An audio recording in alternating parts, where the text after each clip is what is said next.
It's the name of a famous method. In this method, you set goals for yourself on a daily or weekly. You start to put cross to the days on which you have reached your goal. You make a chain with these crosses and you don't give up. You don't break that chain. But we have a problem.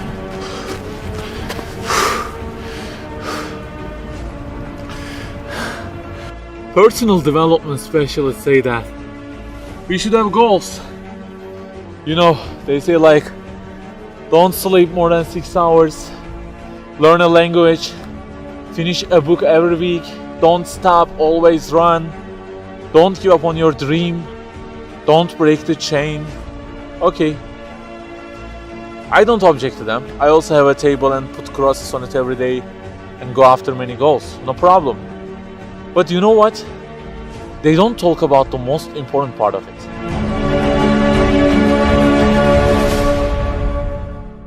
Let me give you a simple mathematical example.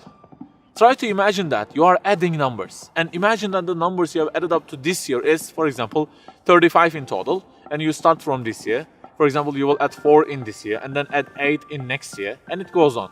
And there is an unknown time which counts down, and when it ends, you can't add any other number. Okay, you start the addition. Plus 4, plus 8, plus 7, plus 3. You add ambitiously, you keep adding and adding.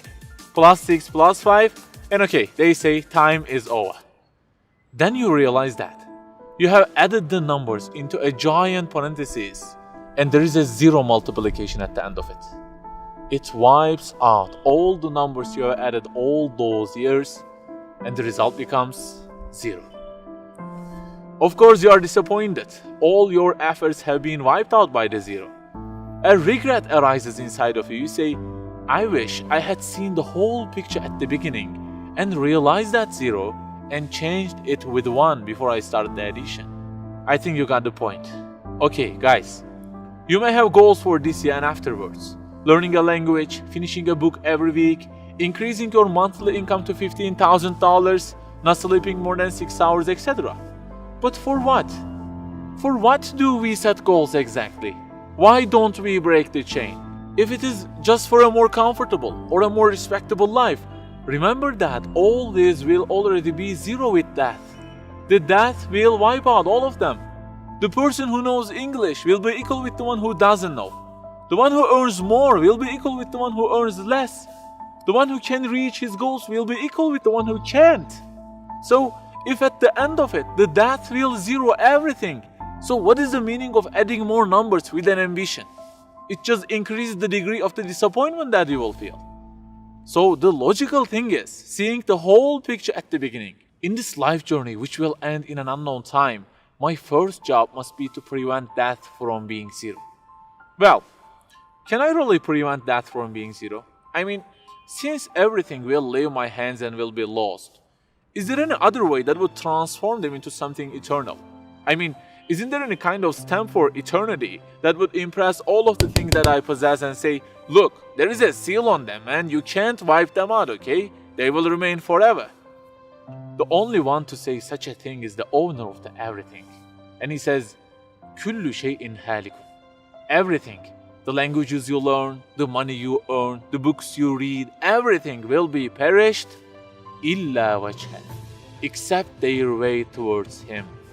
So the creator of our life says, if your intention is towards Allah, if the thing you do is for His acceptance, it won't disappear, it will be transformed into eternity in paradise. So learning a language, finishing a book every week, being rich, everything, if they are towards Him and for His sake, eternity stamp being pressed on them. For example, in this year, I will study English for 10 minutes daily. For what? Because serving Islam in the field of English is so important and I want to gain acceptance of my Lord with it. That 0 has turned into 1. This year, I will finish a book every week. Why? Because this is the way of being a more sophisticated person and serving Islam better, and Allah who is eternal will be pleased with it. Good news, that 0 has turned into 1 because now His acceptance is your intention. I aim increasing the income of my company to $150,000. For what? Because I will spend that money on spreading the message of the Quran to the whole world and the publications that would please Him. you have exterminated the zero because now your goal is towards him. We add and add like this through our lives, and they don't end with death. People who seek Allah's sake in their actions kill their death. Death cannot zero their additions. If the thing we do is for his acceptance, it is not mortal. You may say, I don't really love him that much, and maybe I don't really believe in him that much either. So how can I do everything for his sake? I don't even know who he is.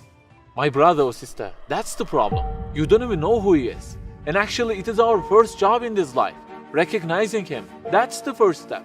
The more you recognize him, the more you love him. And the more you love him, the more you seek his sake in your actions. So learn about him. Who made you? What does he want? Why does he give you such a billion things in each day? Read, find out. Turning the zero into one is a lifelong process. Start at the point that you are missing and try to fix it. Like the specialists say, don't break the chain, but keep the chain to gain his acceptance. Run, but run to be eternal. An unknown time counts down, and before starting to add the numbers, the first thing you have to do is to remove that zero. Otherwise, everything you added will be wiped out.